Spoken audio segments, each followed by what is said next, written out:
Pour ce nouveau numéro du Télé Sorbonne Show, découvrez l'interview de Sophie qui est allée à la rencontre des réalisateurs de Skiers of Cambodia. C'est un émouvant témoignage sur une page triste de l'histoire du Cambodge.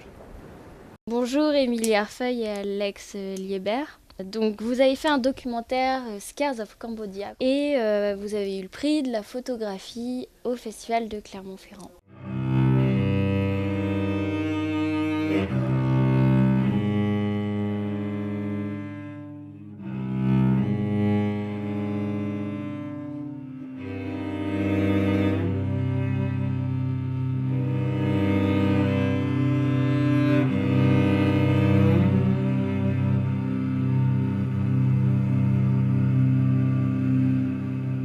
Est-ce que vous avez écrit en amont le documentaire avant d'y aller ou vous êtes parti au Cambodge, vous avez trouvé Tut, le personnage principal? Un peu les deux parce que l'idée elle est née d'un premier voyage au Cambodge, elle est née de la rencontre, ça c'est sûr.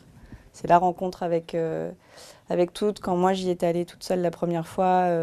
Et qu'il a, dès le départ, commencé à raconter son histoire. Le projet s'est écrit un peu dans l'instant présent, que ce soit le fond ou la forme, Tut étant lui-même un scénariste, un des scénaristes du projet, parce que c'est son histoire qui est racontée.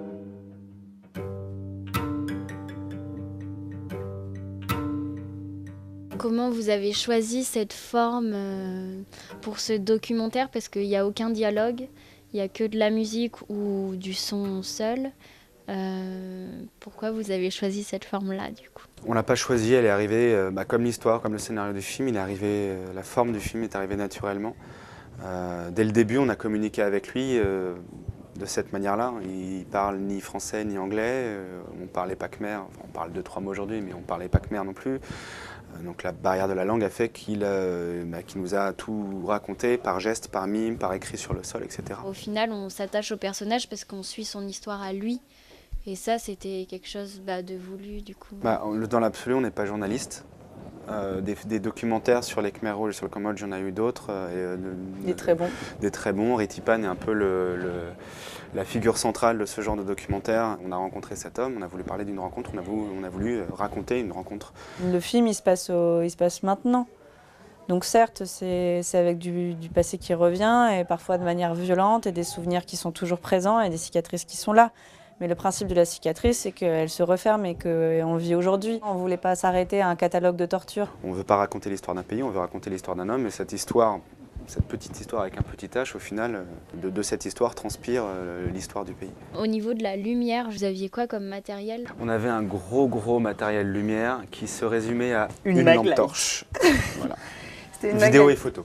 En termes de lumière artificielle, ce qui est assez drôle d'ailleurs, c'est pour ça que par exemple le prix de la photo à Clermont c'était improbable pour nous parce que en termes de photographie, de mise en lumière, c'était à peu près la seule chose qu'on avait, c'était une Maglite. Il reste que de la lumière naturelle.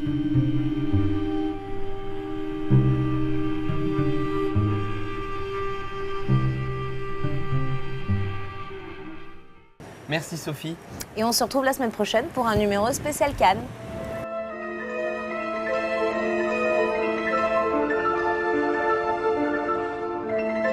Waouh, merci Sophie, une interview rondement menée. Allez, on se retrouve la semaine prochaine avec un numéro spécial Cannes. Ciao, ciao.